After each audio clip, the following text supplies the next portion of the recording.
ओम सुमुखश्चैकदन्तश्च कपिलो गजकर्णकः लंबोदरश्च विकटो विघ्ननाशो विनायकः धूम्रकेतुर्गणाध्यक्षो भालचन्द्रो गजानना द्वादशेतानि नामानि या पठे शृणुयादपि विद्यारम्भे विवाहे च प्रवेशे निर्गमे तथा संग्रामे संकटे चैव विघ्नस्तस्य न जायते। नमस्कार, स्वागत है आपका आचार्यवाणी में। मैं आचार्य डॉक्टर विक्रमादित्य आपके साथ। आज हम उपस्थित हैं आचार्यवाणी चैनल के माध्यम से धनु राशि वालों के लिए क्या कुछ परिवर्तन के योग बनने वाले हैं सूर्य की राशि परिवर्तन के अनुसार से। सूर्य का परिवर्तन जो होता है वो 30 दिन के लिए एक राशि में परिवर्तन होता है, और सूर्य का जो परिवर्तन मिथुन राशि में हुआ है वो क्या कुछ करने वाला है।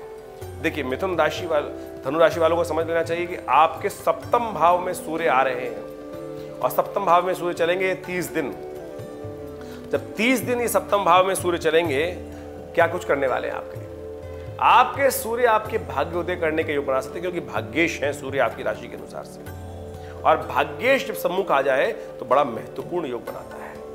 लेकिन कुछ परेशानी, देखिए हर चीज में पॉजिटिव भी होता है तो साथ साथ कुछ परेशानी करने के योग भी देता है, क्योंकि जब कोई जगह बनाता है तो साथ में आसपास के लोगों को भी कुछ अहित हो जाता है। जैसे कील अगर टूटती है लकड़ी के अंदर तो जहाँ तो ग्रिप देती है, लेकिन उस लकड़ी का तो कुछ ना कुछ नुकसान करने के योग बना सकती है। तो हर एक्शन के साथ साथ कुछ ना कुछ उसका प्रभाव भी उत्पन्न होता है, उसका रिएक्शन भी उत्पन्न होता है। तो समझ लें धनु राशि वालों, आपकी राशि के अनुसार से क्या कुछ होने के योग दिखाई देते हैं। ग्रहों के दृष्टिकोण से आपके लिए ये समय, जो लोग फिलोसफिकल, आप थोड़े फिलोसफिकल ज्यादा हो सकते हैं, और विशेष तौर पर शिक्षा का लाभ प्राप्त करने के योग बन सकते हैं। जो बच्चे पढ़ाई कर रहे हैं उनके लिए तो समय बिल्कुल अच्छा दिखाई देता है, और विशेष तौर पर आपका रुझान जो है वो फिलोसफिकल टच की तरफ ज्यादा बढ़ सकता है, ऐसा योग भी बनता दिखाई दे रहा है। लेकिन ये समय आपके जीवन साथी के लिए थोड़ा भारी दिखाई देता है, तो आपको सावधानी के साथ कार्य करने की जरूरत है।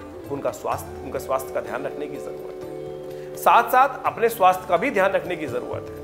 आपके अंदर सूर्य जब सप्तम भाव में आते हैं तो क्या करते हैं, थोड़ी सी एंजाइटी बढ़ा देते हैं, क्रोध बढ़ा देते हैं, गुस्सा बढ़ा देते हैं, झिझक बढ़ा देते हैं, और छींकना शुरू हो जाता है व्यक्ति। आमतौर पर गुस्सा क्रोध में दांत पीसने वाली स्थिति बन जाती है। तो ऐसे में ध्यान रखिएगा अपने स्वास्थ्य के दृष्टिकोण से। और विशेष तौर पर देखिए, गर्मी का मौसम चल रहा है, ऐसे में नेत्र रोग ना परेशान करे, इसलिए ध्यान रखते हुए कार्य करने की जरूरत है आपको। जब सूर्य सप्तम भाव में आते हैं तो विशेष तौर पर व्यक्ति थोड़ा स्वतंत्र विचार का ज्यादा हो जाता है। किसी की पराधीनता स्वीकार करने का बड़ी मुश्किल हो जाती है उसके अंदर, यानी नौकरी पेशा में कुछ ना कुछ कष्ट आने के योग दिखाई देते हैं। स्वाधीन व्यवसाय, स्वाधीन कार्य करना, जो स्वतंत्र कार्य होते हैं विशेष तौर पर, वो आपके लिए करने का मनोमस्तिष्क में आपके योग बनते दिखाई दे रहे हैं। तो ऐसे में जो किसी के अंडर रहकर काम करने वाले जो लोग जिसे नौकरी कर रहे हैं, वहां थोड़ा सा आपके अंदर एंजाइटी डिसऑर्डर परेशान कर सकता है, और आपके कलीग्स के साथ, आपके बॉस के साथ थोड़े से डिफरेंस ऑफ ओपिनियन कई क्षेत्र में आपके आने के योग बन सकते हैं। तो ऐसे में आपको थोड़ा सावधान रहते हुए कार्य करने की जरूरत है। देखिए, हर चीज का उपाय है, तो हम सबसे पहले तो आपने समझा कि प्रभाव क्या है। हमने कहा सूर्य आपका भाग्य का मालिक है। यदि आपने एंजाइटी को कंट्रोल कर लिया, अपने क्रोध को कंट्रोल कर लिया, तो आप सत्य माने आप बहुत बढ़िया तरीके से इस समय का लाभ ले सकते हैं। कुछ खास उपाय हम आपको बताने वाले हैं, वो छोटे छोटे उपाय हैं, उनको आप अवश्य करने का प्रयास करें, आपके लिए बहुत सुंदर योग बनेगा। आपके लिए किसी भी गौशाला में देखिए काली गाय यदि मिल जाए आपको, तो उसकी सेवा करने का प्रयास करें। हो सके तो थोड़ा गुड़, थोड़ी सी रोटी अवश्य नित्य प्रति गाय को खिला दें। यह बहुत सुंदर उपाय है। मैं आपको रामबाण उपाय बता रहा हूं।